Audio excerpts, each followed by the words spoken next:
New inflation data. Let's check that out. And let's go over to the calendar. And what was most kind of interesting, let's just say, about all the data that came out today, or what was most notable, I think, is two things. Personal incomes up 0.9%, which you would think is great, but then personal spending a negative 0.2. I mean, we talked about that when we were looking at GDP now. And that's not adjusted for inflation. You adjust for inflation, that's an even bigger negative number. So, and it's also weird that you would have personal income exceed expectations to this degree, and you would have personal spending lower than expectations to that degree. Something there is weird. Doesn't pass the sniff test again. But this is not a good number, but it just doesn't explain what we were talking about before. Everything else is pretty much coming in line with core PCE. I guess let's look at what happened month over month so we can try to determine a trend. So PCE basically the exact same as last month, so no movement. PCE down slightly year over year, but again, month over month. The core app's actually up a tenth month over month, so that's going in the wrong direction. And then core PCE down, that's likely just due to base effects. And then you had this U.S. trade balance in goods that just ballooned. I mean, 122 is bad, but it goes to 153. Wow. So let's see how markets are responding. And let's go to U.S. We've got, oh, wow. So the S&P 500 up 1%. The Dow way up 600 points. NASDAQ up 300. I don't know why this would be up other than just, profit taking because it's been down so much over the past week and a half. Although maybe just because the market is starting to price in more Fed rate cuts, maybe that's starting to transfer or bleed into the Dow and the S&P and the NASDAQ. Maybe. I'm not good enough at analyzing these things at this level. I'm more of a macro guy to tell you why I think there's I can tell you why I think, but take it with a grain of salt because this is definitely not my area of expertise. I would guess it's maybe because Fed rate increases are the probability is going up, or maybe it's just profit taking. Nothing goes down in a straight line. Here's more kind of negative economic news. Intel delays U.S. chip plant opening to next decade. Okay, was supposed to start production in 2026. So, all right, if AI is what's going to prop up the economy, I don't know that they'd be delaying this until 2030 or beyond. And then you can see, okay, another thing that would get me concerned for the market is looking at what the 10-year Treasury yield did today. 10-year Treasury yield down big again. Look at this. We're almost, we're getting close to a three handle here, guys. I mean, we're still at 4.21, down 7 basis points, almost 8 basis points on the day. But now the curve is inverted. I'm looking at Fed funds and the 10-year by 12 basis points. So the curve is getting more inverted and the Fed is just keeping rates parked. Let's look at the 2-year Treasury because obviously the Fed typically follows the 2-year Treasury. Yeah. Look at what the 2-year Treasury's done lately. It's gone from 4.36 down to 3.98. It's down 40 basis points, and the Fed has not done anything. And if you guys want to know why I'm focusing on this so much, let's just do 2-year versus Fed funds. Well, that doesn't help. Okay. Tough chart to read. Let's see if the Fred website has a better one. Yeah. See you guys. Usually, okay. So first, if you guys can't see this, the Fed funds is represented by the red line and the 2-year Treasury yield is represented by the blue line. So what you're going to see most of the time is the blue line moves first in both directions, by the way, and then the red line follows. So look at what has happened more recently. See if we can zoom in there, where that red line, the Fed funds, is paused, but you're starting to see the 2-year go back down. And look at, it was even consistent with this cycle, right? Where the 2-year starts to go down. Dang it, I wish it wouldn't freak out. Like, why is it doing that? Well, you guys can see kind of below where my pointer is. You can see where that blue line starts to go down there in 2023.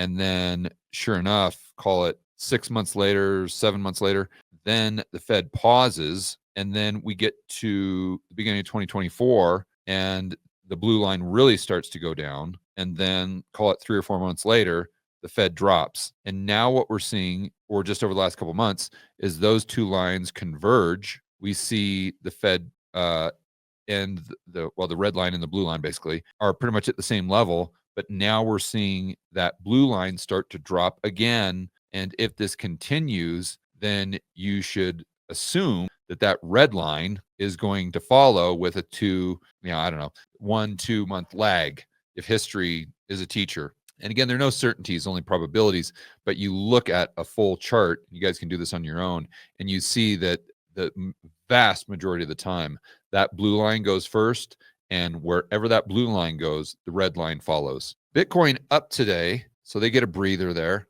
I have no idea why, other than nothing goes down or up in a straight line. Gold down substantially. Maybe that's because of a strong dollar. That's according to CNBC, or maybe it's just taking a breather. Oil up to 73. Now, oil had gone down to about 68. Actually, let's look at a chart, because a lot of people are blaming this on supply side stuff. But if you're looking at the 10-year treasury yield and the Atlanta Fed, for heaven's sakes, you've got to think, okay, maybe it's more a demand side story than it is a supply side story.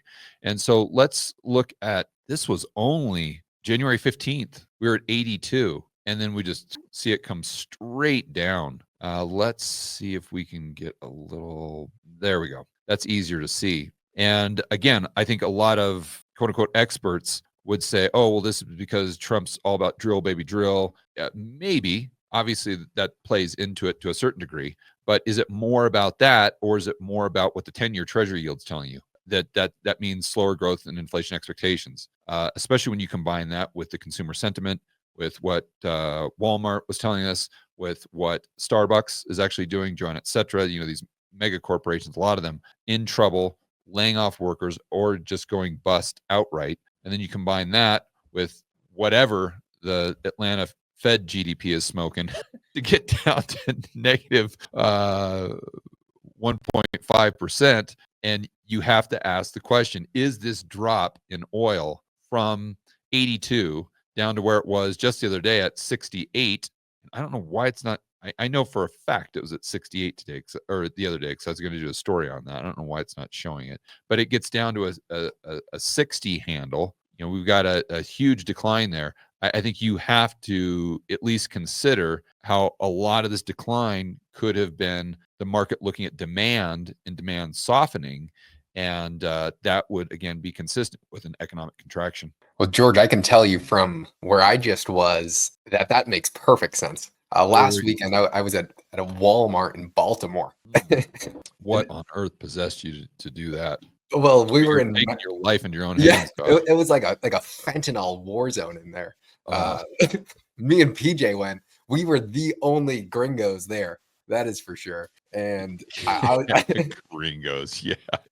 But, I don't know why you'd even go to Baltimore. Well, we were in Maryland, and we were actually at a really nice place there. But we had we had some spare time, so I was like, "Hey, PJ, let's go explore this place." And so we were gonna interview people at the Walmart in Baltimore, but it was just an absolute, it was a war zone. We were like, we got to get out of here. We aborted mission. Yeah. But their economy is definitely not booming. But then I came home to Massachusetts, and when you booming, if you're a drug dealer, if you're a fentanyl dealer, it's on fire. But when I came home to Massachusetts, it's like when you don't see someone for 6 months. It's really startling where the malls here are shutting down, and they're like, I went into the mall because I had to get some shoes, as I'm sure you'd be proud of, George. But I go into the mall, and it is a ghost town. There wasn't anyone in there, and half the stores were shut down. And so I couldn't even find a store. I mean, Boston or in Lynn? In Lynn, not in Boston. Okay, and just to give people an idea, that's how far outside of Boston? 20 minutes. 20 minutes, okay. And you were there how long ago? 2 days ago. No. I'm before that. Oh, not since the summertime. Okay, and how were the malls back then? They weren't great, but at least their stores were open. And so the Macy's shut down. I've never even seen a Macy's shut down before. I just thought they were everywhere, always open. And so the Macy's shut down, the Nordstrom shut down. There was nowhere to really get anything. And this is in the big mall Yeah. in your town. Yeah. Yeah, so you have to think about the knock-on effects too, because those are huge anchor tenants, obviously. And without those guys, the mall's done. Yeah, Yeah. it's the complete opposite in Scottsdale, where at the gym that I go to, if you don't have a supercar, you're just a brokey. Yeah. Yeah, you probably go to Lifetime Fitness, I'm guessing. Yeah, but everyone there has a supercar. But Yeah. here in Massachusetts, I mean, it's like people won't even go out to eat, and it's like all the restaurants are shutting down. I mean, it's like an economic depression here, but like the most booming economy of all time in Old Town Scottsdale. Yeah, but think about that, because Old Town Scottsdale is going to represent the top, let's just say 25% of income earners, or more so represent that, where Lynn, correct if I'm wrong, is much more blue collar, Yeah. and it's going to be far more representative of the middle class. Yeah, yeah, absolutely. That's exactly what I've seen. Yeah. So, I mean, that makes sense. I think that's just in a nutshell what we're seeing throughout the United States is the rich people are doing fine, and the poor and middle class are just getting hammered, and they're waving the white flag. I don't know how much more of this they can actually take, but it seems as though maybe, just maybe, it's starting to play out in the data, and it's starting to play out in the GDP numbers, possibly to a point where even the rich people, even the CNBC types, will admit that the economy is not doing well. And see, the problem with that is, how does that play into the stock market? It goes down, and then what happens, Josh?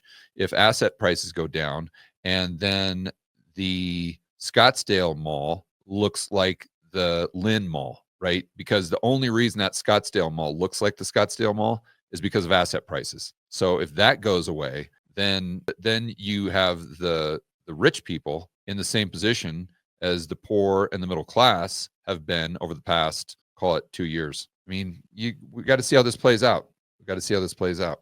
Hey guys, I'd like to personally invite each and every one of you to attend this year's Rebel Capitalist Live. This is the incredible conference I put on annually that helps you build a bulletproof portfolio. It helps you increase your personal freedom and liberty, and also it helps you increase the size of your network. In other words, you get to meet a lot of like-minded individuals, fellow rebel capitalists. It's in Orlando, May 23rd through the 25th. Past speakers have included people like Robert Kiyosaki, Ron Paul, Peter Schiff, Mike Maloney, Lynn Alden, just to name a few. So to get your tickets ASAP and to find out who is speaking at this year's Rebel Capitalist Live, you can check it out at rebelcapitalistlive.com. And just a little quick insider information, if you get your tickets sooner than later, you can get a discount, because as we get closer and closer to the event, the tickets go up in price. So don't wait. Go to rebelcapitalistlive.com right now and get your tickets, and I will see you in Orlando, May 23rd through the 25th.